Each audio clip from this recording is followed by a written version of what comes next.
So we're gonna start our discussion of Full Metal Jacket, the second half of the film. So in part two, well, I'm calling it part two, but the second half of the film, we're following the character of Joker as he is deployed in service in Vietnam. So following from part one, we saw how all of the Marines, every man, soldier who's serving in Vietnam has had this sort of similar experience of their basic training. So they're all kind of been ingrained with this, super macho, very kind of violent education training. So that's the attitude that military masculinity that they're going overseas with. So Joker has been sort of fully indoctrinated into that kind of macho posturing of the American Marine. And all of the soldiers he meets in Vietnam as well have had that same basic training. They might not have been in his particular camp, military base, but they all had, similar experiences where they've been sort of taught and that sort of lessons of masculinity and violence have been ingrained in them. So they all sort of view themselves and America as a kind of a superior nation, and they view themselves as, killers, killing machines, and it's sort of that's the sort of mentality that's been ingrained in these young men who are serving overseas during the Vietnam War. So we'll talk a little bit more about how there's evidence of that kind of military mentality in the characters of part two. And we'll look specifically at a couple of examples of dehumanization in part two as well, especially in regards to how the Marines treat Vietnamese women. So we'll look at some examples of that as well. And then if we get time in this video, we'll also touch on Joker's deployment as a military journalist. The very first scene of part two, we get that song, these boots were made for walking, and, a vision of a busy street. And then we learn that the Vietnamese woman who's walking is a prostitute, and she's approaching Joker, who's now with a new friend, Rafter Man. And both of them are, approached, and they start sort of negotiating with this woman for a price to buy her sexual services. And in the part two, dehumanizing of the so-called enemy or the other takes place largely through examples of racism and exploitation.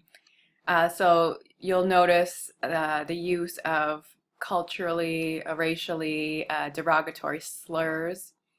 So the North Vietnamese are referred to as Charlie, and all Vietnamese people are referred to by the soldiers as gooks, which is a derogatory slur. And this is a way for the American troops to dehumanize the so-called enemy. And they often sort of don't distinguish between North and South Vietnamese. And we'll see examples where, all the Vietnamese people are sort of othered.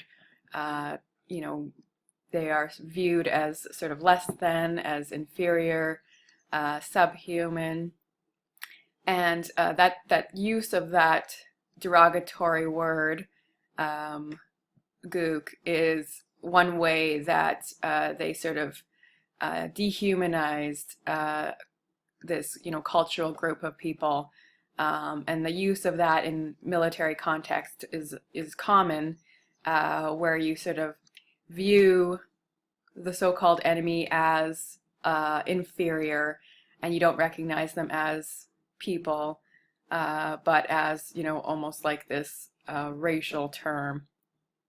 So it's a way of sort of dehumanizing them through a kind of name or um, derogatory label, and taking away their sense of humanity or integrity. And then we see that sort of represented through the exploitation of women in the film. So if you remember the basic training, women were not a large part of the military experience. And in fact, women were viewed as, anything feminine was sort of termed derogatory to the men. So you had Sergeant Hartman calling them ladies, girls, or using sort of homophobic slurs as well. So if there's this culture of misogyny, a hatred or dislike or sense of inferiority of women, of femininity, that is evident in their basic training, and it carries over in their actual military service as they view women as sex objects and exploit them and degrade them, ridicule them. So it does sort of suggest that this whole military culture is very much dehumanizing women. It's sort of an example of sort of misogyny, even what you would call like a rape culture. That's a term that's sort of become more and more popular these days, talking about how women are viewed as objects, as not autonomous beings, independent beings with rights of their own, but viewed as sort of sexual objects that can be used and treated as objects by men. So we have examples of that in part 2 of the film. And I think, in terms of the kind of American Marine culture, Kubrick is sort of not giving us a flattering portrayal of the American Marine in part 2. I think most of the soldiers come across as very kind of arrogant, very kind of macho, very violent, with this kind of arrogant sense of superiority, and they sort of view the Vietnamese as others, as threats, and as inferior. And so we'll see that kind of pattern, the American arrogance, and then the sort of feminization of the Vietnamese, and the process or dehumanization of the so-called enemy or other. That's part of the sort of Kubrick's depiction of this war conflict. So that'll be a sort of repeated idea throughout part 2 of the film. So Joker, his deployment in Vietnam is as a military journalist. So he is writing for a newsletter that would be sort of circulated to the soldiers and to people back home.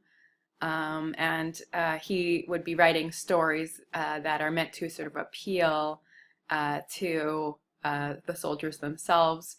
So in a way, that scene where they're all discussing in this sort of newsroom, discussing all the sort of journal or the articles that they're going to publish in the upcoming newsletter, that sort of is an example of how they're creating American propaganda.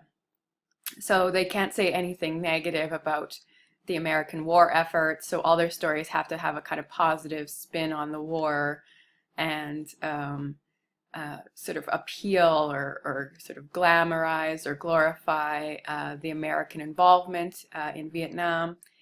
So in that scene, we kind of get all of the journalists telling their what article they're writing about, and then their boss, the head guy, he sort of tells them how they can sort of tweak the story and make it better. So just give a little spin on how to improve or make it more appealing. So that's kind of the way that propaganda works, right? So you can't propaganda sort of is a writing or advertising to support the war effort and to sort of glamorize or glorify uh, the country that it's representing.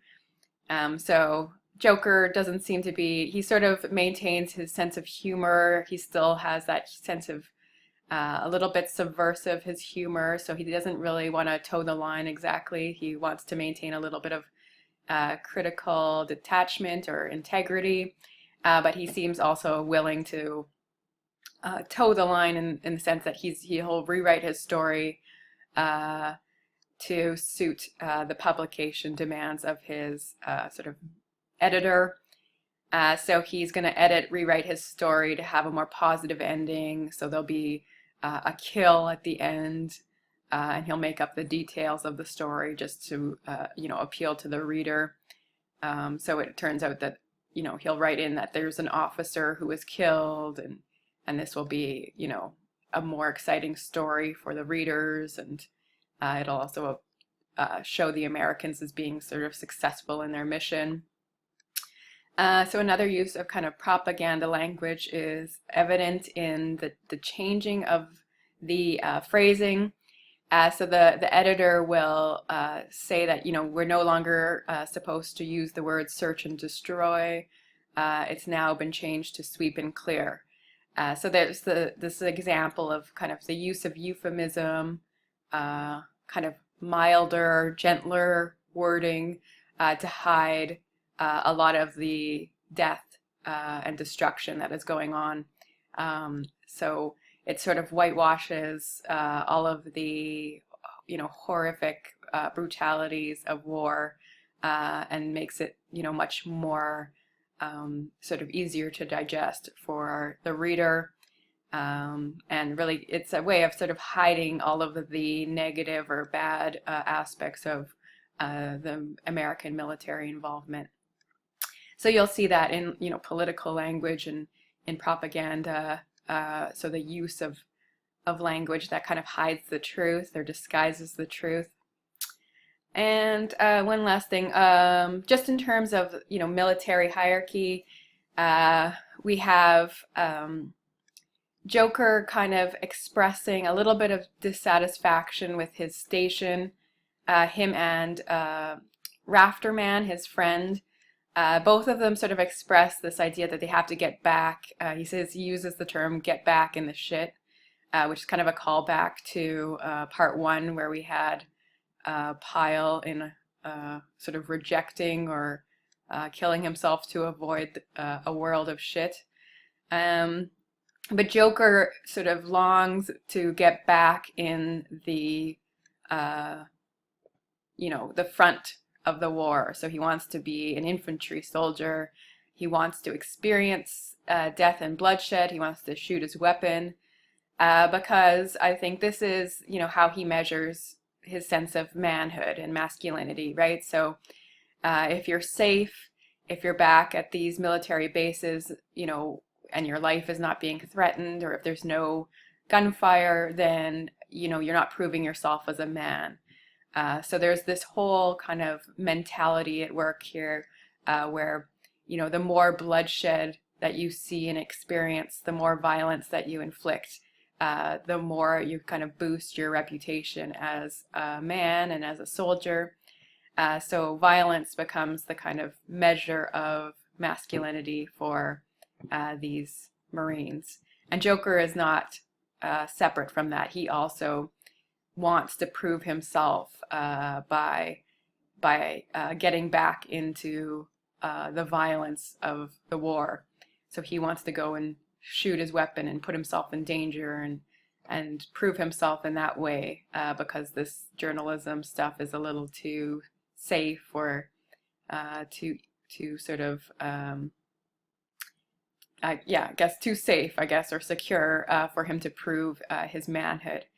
And Rafterman, his friend, is the same way. So he needs to sort of prove himself on the battlefield, shoot their weapon, and prove themselves as men through bloodshed.